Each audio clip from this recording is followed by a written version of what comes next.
ایک بادشاہ کے دربار میں ایک اجنبی نوکر کی طلب کے لیے حاضر ہوا. قابلیت پوچھی گئی, کہا سیاسی ہوں. بادشاہ کے پاس سیاستدانوں کی بھرمار تھی, اسے خاص گھوڑوں کے استبل کا انچارج بنا لیا. چند دن بعد بادشاہ نے اسے اپنے سب سے مہنگے اور عزیز گھوڑے کے متعلق دریافت کیا. اس نے کہا نسلی نہیں ہے.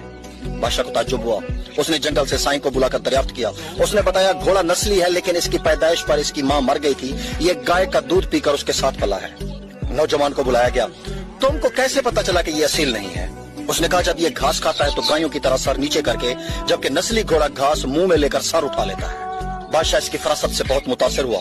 نوجوان کے گھر اناج, گھی, بنے, دمبے اور پرندوں کا اعلیٰ گوشت بطور انعام بھجوایا.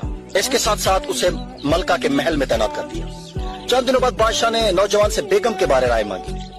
تو اس نے کہا کہ طور و اطوار تو ملکہ جیسے ہیں, لیکن شہزادی نہیں ہے. بادشاہ کے پیروں تلے سے زمین نکل گئی. حواس بحال کیے, ساس کو بلاوا بھیجا, معاملہ اس کے گوش گزار کیا. اس نے کہا حقیقت یہ ہے کہ تمہارے باپ نے میرے خاوند سے ہماری بیٹی کی پیدائش پر ہی رشتہ مانگ لیا تھا, لیکن ہماری بیٹی 6 ماہ میں ہی فوت ہو گئی تھی. چنانچہ ہم نے تمہاری بادشاہت سے قریبی تعلقات قائم کرنے کے لیے کسی کی بچی کو اپنی بیٹی بنا لیا. بادشاہ نے نوجوان سے دریافت کیا کہ تم کو کیسے علم ہوا؟ اس نے کہا اس کا خادموں کے ساتھ سلوک جاہلوں سے بھی بدتر ہے. بادشاہ اس کی فراست سے خاصا متاثر ہوا. بہت سا اناج, بھیڑ بکریاں بطور انعام دی, ساتھ ہی اسے اپنے دربار میں متعین کر دیا. کچھ وقت گزرا, نوجوان کو بلایا, اپنے بارے دریافت کیا. نوجوان نے کہا جان کی امان پاؤں تو عرض کروں. بادشاہ نے وعدہ کیا. اس نے کہا نہ تو تم بادشاہ زادے ہو اور نہ ہی تمہارا چال چلن بادشاہوں والا ہے. بادشاہ کو تاؤ آیا, مگر جان کی امان دے چکا تھا. سیدھا والدہ کے محل پہنچا. والدہ نے کہا یہ سچ ہے, تم ایک چرواہے کے بیٹے ہو, ہماری اولاد نہیں تھی تو تمہیں لے کر پالا. بادشاہ نے نوجوان کو بلایا.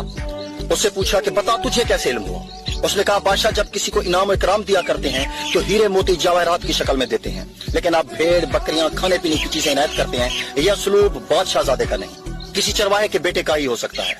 عادتیں نسلوں کا بتا دیتی ہیں.